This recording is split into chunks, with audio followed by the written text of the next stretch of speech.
Opération nettoyage cet après-midi dans le quartier de la Prade à Carcassonne, le quartier le plus touché par les inondations. Les habitants se sont munis de raclettes, de jets d'eau et de beaucoup d'huile de coude pour évacuer la boue qui s'est infiltrée jusqu'au premier étage dans cet immeuble. Vous avez celui-là qui est noyé et celui-là aussi.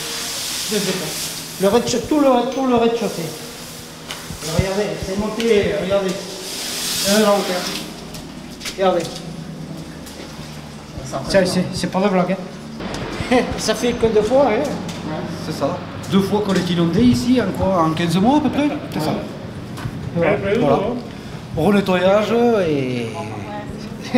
Un peu plus loin dans le quartier, c'est la valse des dépanneuses qui évacue les véhicules qui ont passé la nuit dans l'eau. Ailleurs, c'est le bruit des camions de pompage qui résonnent dans le quartier du Palais pour évacuer l'eau qui s'est infiltrée dans les caves. Mais en milieu d'après-midi, c'est l'inquiétude qui monte pour les habitants qui vivent à proximité des berges de l'Aude. Un pic de crue est annoncé et l'eau remonte rapidement. La police municipale ferme les accès et demande aux curieux de partir. Un peu plus loin, boulevard Sabatier, les employés municipaux sont alertés de la remontée des eaux, ce qui complique leur travail.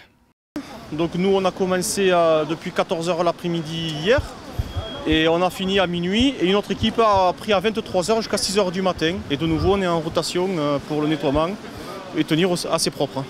Et voilà, faire au maximum ce qu'on peut. Et là il y a un pic de crue Il y a un pic de crue vers 16 h qui est attendu. Donc là c'est un stop pour vous les opérations On essaye mais là vu comme ça monte, vous pouvez le voir, vu comme ça monte ça va être peut-être compliqué.